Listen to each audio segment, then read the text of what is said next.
लावावी आणि त्या नियमाचं पालन वाहतूकदारांनी पण करावं। वाहतूकदार कुठेही टेम्पो लावेल, किती स्पीडला गाडी चालवेल, कशाही प्रकारे आपल्या मनमानी कारभार जर करत असेल तर शेवटी ही चलन हे निर्माण होणारच, ते लागणारच।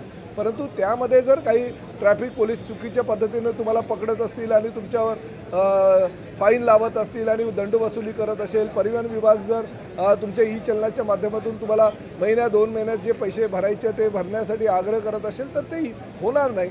समितीच्या येणाऱ्या निर्णयानंतर योग्य तो निर्णय घेण्यात येईल आणि तुम्हाला समस्त वाहतूकदारांना त्यातनं दिलासा मिळेल अशा प्रकारचा निर्णय 26 जून रोजी झालेल्या बैठकीमध्ये घेण्यात आला। आपल्या माध्यमातून परत एकदा मी आवाहन करतो की आपण संपाचं हत्यार उपसू नये। शेवटी लोकशाहीमध्ये आयुध वेगवेगळे आहेत। आपण एकदा आमच्याशी चर्चा केल्यानंतर निदान वस्तुस्थिती काय आहे हे समजायला आम्हाला थोडासा कालावधी लागेल, तो कालावधी आपण द्यायला हवा। तुम्ही आव्हान करताय संप करू नका म्हणून, पण तरी देखील जर का संप त्यांनी केला तर मग अनेक गोष्टींचा परिणाम होईल। शेवटी कसं आहे की सरकारला सामोरं जावे लागेल। संप केला असता म्हणजे आज वाहतूकदारांचे अनेक प्रश्न आम्ही मार्गीसुद्धा लावलेले आहेत।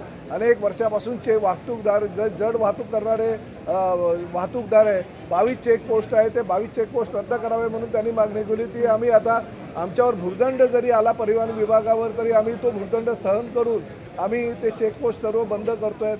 त्यांना ज्या ज्या सुविधा हव्या आहेत, कारण शेवटी ते आपल्या राज्याचे व्यावसायिक आहेत, त्यांना जी काही सहकार्य हवं असेल तर सहकार्य करण्याची शासनाची भूमिका असताना संपाचं हत्यार त्यांनी उपसू नये असं माझं तुमच्या माध्यमातून त्यांना आवाहन। सर, आता गणेशोत्सव जवळ आलेला आहे, आपण अतिरिक्त बसेस तर सोडणार आहात, पण दरवर्षी खासगी बस चालकांकडून मोठ्या प्रमाणात फसवणूक होते।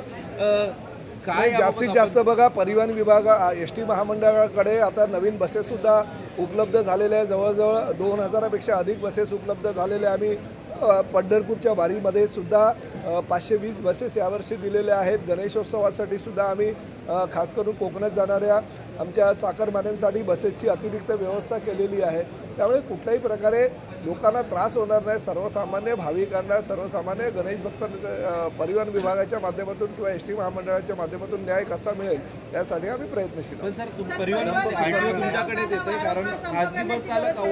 नाही, अशा प्रकारे जर खासगी बस चालक कुठल्याही प्रकारे 1.25 दर लावत असतील आणि त्यातनं ते सर्वसामान्य प्रवाशांकडून वसुली करत असेल तर त्यांच्यावर कायदेशीर कारवाई केली जाईल।